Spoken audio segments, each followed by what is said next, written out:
May baptise mo niya daw. Ano baptise?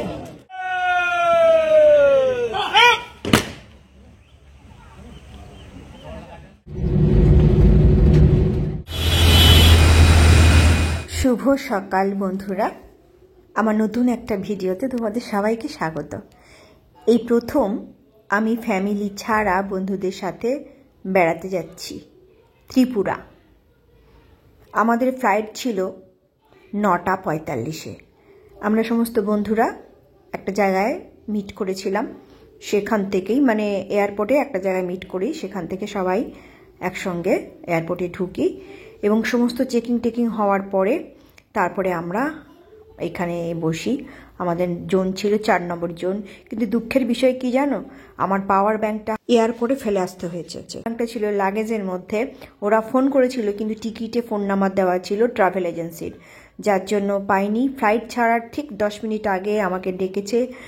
ডাকার পরে আমার লকের নাম্বার নিয়েছে, নিয়ে লক খুলে পাওয়ার ব্যাংকটা ওরা রেখেছে। আমি বলেছিলাম আমি ফেরত মানে আমাকে ফেরত দেওয়ার কথা, কিন্তু সেই সময় একদমই টাইম ছিল না। বলেছিল যে আপনার অনেক তো কাজ থাকে, সেই কাজগুলো মেটাতে গেলে আপনার ফ্লাইট মানে বেরিয়ে যাবে, সেই কারণে পাওয়া হলো না। তো যাক, এরকম আমার মতন অভিজ্ঞতা যাদের নেই তারা লাগেজে নিও না পাওয়ার ব্যাংক তোমার হ্যান্ড লাগেজেই নিও। তো আমরা অলরেডি এই যে বাসে করে যাচ্ছি, প্লেনে উঠবো। মলি টাটা করছে, তখন আমি ভিডিও করছি। এয়ার সিঁড়িগুলো যেগুলো ছিল, এয়ারও যেগুলো সিঁড়ি সেগুলো থাকলে সুবিধা হয়। তো আমরা ওইরকম হেঁটে হেঁটেই উঠলাম। আমার জানলার ধারেই সিটটা আমি নিয়েছিলাম। আমার বন্ধুরা আমাকে ছেড়ে দিয়েছিল জানলার ধারের সিটটা, ওই আমি যেহেতু ভিডিও করি সেই কারণে। আর খুব হাসাহাসি চলছিল। আমাদের ফ্লাইট অলরেডি ছেড়ে দিয়েছে। তো আমি মুখে একটা লজেন্স পুড়ে নিয়েছিলাম। ভয় মানে পাচ্ছিলাম যে মাথাটা না ঘোরে, তো দেখলাম যে না, মাথাটা ঘোরেনি। এই যে দেখতে পাচ্ছ ফ্লাইট ছেড়ে দিয়েছে। আর আগরতলা পৌঁছাতে আমার ঠিক 35 মিনিট লেগেছে। এই যে আগরতলার এয়ারপোর্টটা খুব সুন্দর সাজানো গোছানো। আমার তো ক্যালকাটা এয়ারপোর্টের থেকে আগরতলা এয়ারপোর্টটা অনেক বেশি সাজানো গোছানো মনে হয়েছে। তো আমরা লিফটে করে নামছি, নেমে এরপরে আমরা ওই ওখানে প্রিপেড অটো, ওই যে দেখো প্রিপেড অটো বা ট্যাক্সি এখান থেকেই করা হয়। তো আমরা অটো করেছিলাম, 2টো অটো। আর আমার হাতটা পড়ে গিয়ে খুব ব্যথা ছিল, তো আমার লাগেজটা টানতে খুবই কষ্ট হচ্ছিল। আমরা উঠে চলে এসেছি। আমাদের হোটেল ছিল রাজধানী হোটেল, এয়ারপোর্ট থেকে অনেকটাই দূরে, তবে সিটির মধ্যে, আগরতলা সিটির ভেতরে। তো আমাদের বান্ধবীদের একজন, ওই যে চন্দ্রানী যে কালো ড্রেস পরে আছে, ওর হাজব্যান্ড আমাদের জন্য স্যান্ডউইচ করে পাঠিয়ে দিয়েছিল। আমরা কিছুটা স্যান্ডউইচ খেয়েছিলাম এয়ারপোর্টে, আর কিছুটা বেঁচে ছিল, সেটা এখানে বসেই খেলাম।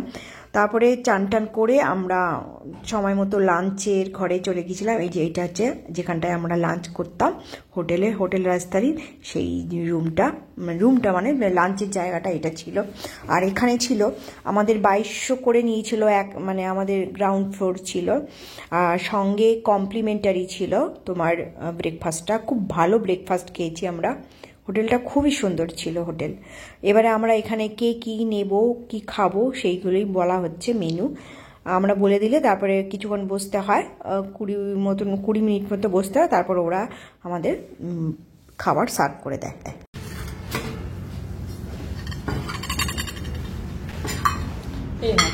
কি খাবো? ওই যে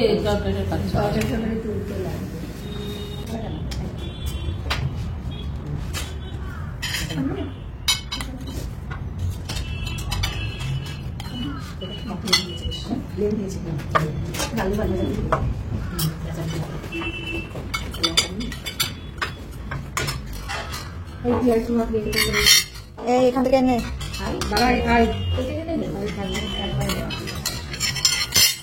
এই আপনার তরকারি আমি খেতে পারবো না, চন্দ্রানী দিয়ে দেবে ভাতটা।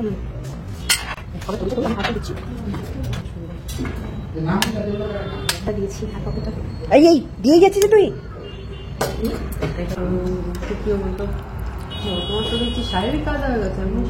আমি কিছু একটা কথা বল। হ্যাঁ, কি করছিস চন্দ্রানী? ওদিকে কি করছিস? একটু নাচ কর। আরে বাবা, তো পেট ভরেছে, খেয়ে আনন্দ পেয়েছি ওই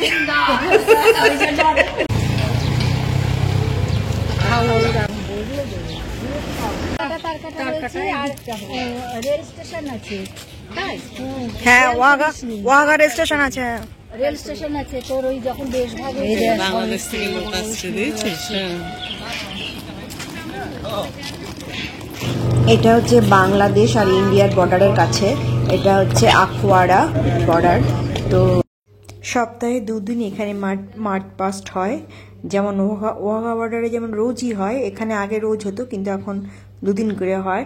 তো ওপারেও এই সীমান্ত মাঝখানে একটা নোম্যান্স ল্যান্ড আছে, আমরা চেয়ারের উপরে বসেছিলাম। আমাদের এদিকে ইন্ডিয়ান আর্মিরা এখানে মার্চ পাস্ট করছিল, ওপাশে বাংলাদেশের আর্মিরা মার্চ পাস্ট করছিল। তো একজন মানে আর্মিদের যে মেইন যিনি অফিসার বা হেড ছিলেন তিনি এসেছিলেন, এই যে ওনার কাছে মানে এটা একটা নিয়ম আর কি, ওনার কাছে পারমিশন নিয়ে ফ্ল্যাগটা নামানো হয়। তো যখন মার্চ পাস্ট শেষ হয়ে যাওয়ার পরে ওখানে ওই দিকটার খুলে দেওয়া হয়েছিল বাংলাদেশিদের। তো ওরা এই যে মাঝখানে একটা রড আছে, এই রডের ওপারে ছিল বাংলাদেশ আর এই পারটা হচ্ছে ইন্ডিয়া। ওরা কথা বলছিল ইন্ডিয়ান লোকেদের সঙ্গে, এত ভালো লাগছিল কি বলবো, মানে ওদেরকে ওরা আমাদেরকে ছুটছে, আমরা ওদেরকে ছুটছি এরকম। তো আমি কিছুটা ভিডিও করে নিয়েছিলাম। তো ওখান থেকে ওটা দেখার পরে, আখওয়াড়া দেখার পরে আমরা এসেছিলাম আগরতলার রাজ প্যালেসে, বীর বিক্রম রাজ প্যালেস। প্যালেসটা পুরোটা সাদা, দূর থেকে এত সুন্দর লাগছিল, আর বিশাল বড় এরিয়া, চারিদিকে শুধু গ্রিনারি আর ফুলের বাগান রয়েছে। তো পুরো প্রাসাদ আমাদের জন্য মানে পাবলিকদের জন্য ওপেন ছিল না, শুধু মিউজিয়ামের অংশটুকু, যে অংশে মিউজিয়াম আছে সেই অংশটুকুই পাবলিকদের জন্য ওপেন ছিল। মিউজিয়ামে টিকিট ছিল, আমরা টিকিট কেটেই ঢুকেছিলাম মিউজিয়ামটা দেখতে, কিন্তু মিউজিয়ামের ছবি যেহেতু তোলা বারণ ছিল ওই জন্য মিউজিয়ামের ভিতরে আমরা ছবি তুলতে পারিনি। একটা দুটো আমি লুকিয়ে চুরিয়ে তুলেছি, কিন্তু সেই ভিডিওটা খুব একটা ভালো হয়নি। এই যে সেই ভিডিও, এটা একটা কামান ছিল, এটা লুকিয়ে লুকিয়ে তুলেছি। আর রাত্রে হয়ে গিয়েছিল আমাদের পুরো মিউজিয়াম ঘুরে দেখার পরে, যখন আমরা বেরোই রাজ প্যালেস থেকে, তো তখন চারিদিকে আলো জ্বলেছিল। তো সেই আলোতে আরও রাজপ্রাসাদটা আরও সুন্দর হয়েছিল। তো রাজপ্রাসাদ দেখার পরে আমরা কিন্তু হোটেলে ফিরে গিয়েছিলাম। সেই দিনকে সারাদিন খুব ক্লান্ত ছিলাম, ভোরবেলায় 4টের সময় উঠেছি, যেহেতু আমাদের 9:45 ট্রেন ছিল, ফ্লাইট ছিল। ট্রেনে করে তো ট্রাভেল করি ম্যাক্সিমাম, তাই জন্য ট্রেনটাই মুখে আসে। আমার লাইফে এইটা সেকেন্ড টাইম হচ্ছে প্লেনে ওঠা, তার জন্য ট্রেনটাই আমার আগে মুখে আসে। শচীন দেববর্মন, আর.ডি. বর্মন আর মুনমুন সেনের হাজব্যান্ডস, আমাদের অভিনেত্রী মুনমুন সেনের হাজব্যান্ডের নাম ছিল ভরতদেব বর্মন, সবাই এই রাজবংশেরই বংশধর। রাজবাড়ি দেখার পরে আমরা হোটেলে ফিরে এসেছিলাম। তারপর হোটেলে এসে একটু মানে ওই চাটা খেলাম, খেয়ে একটু বন্ধুরা মিলে গল্প গুজব করছিলাম। তারপরে তাড়াতাড়ি ডিনার সেরে নিয়েছিলাম, কারণ সারাদিনের ধকল ছিল। তারপরের দিনও আমাদের ত্রিপুরেশ্বরী মন্দির যাওয়া আছে, নীরমহল যাওয়া আছে, তাই জন্য তাড়াতাড়ি এসে শুয়ে পড়েছিলাম। আর এই ফটোগুলো তোমাদের সঙ্গে শেয়ার করলাম, যেগুলো আমরা এয়ারপোর্টে তুলেছিলাম, তারপরে রাজবাড়ির সামনেও তুলেছিলাম। মানে খুব মজা করেছি আমরা। অনেক দিন পর সব বন্ধুরা মিলে বেরিয়েছি, একা একা, হাজব্যান্ডের মানে সঙ্গে না নিয়ে, হাজব্যান্ডকে সঙ্গে না নিয়ে, মানে আমরা 15 বছরে নেমে গিয়েছিলাম। আর এই যে এই ছবিগুলো তুলেছিলাম, এইগুলো সমস্ত ওই আখওয়াড়াতে তুলেছিলাম। ওই বাংলাদেশ, ওপারে বাংলাদেশ ছিল তাদের সঙ্গে ছবিগুলো তুলেছিলাম, আর বিএসএফ এর সঙ্গেও ছবি তুলেছিলাম। এই দেখো লেখা আছে বাংলাদেশ আপনাকে স্বাগতম, এটা হচ্ছে ব্রাহ্মণবেড়িয়া। আর এই যে বিএসএফ যারা জওয়ানরা যারা ওই কুচকাওয়াজ করছিল তাদের সঙ্গেও আমরা ছবি তুলেছিলাম। আর এইগুলো রাজবাড়ির সামনে তোলা। তো আমার ভিডিওটা কেমন লাগলো তোমরা জানিও, আর যদি ভালো লাগে লাইক শেয়ার কমেন্ট করে দিও। আসি, টাটা, বাই বাই।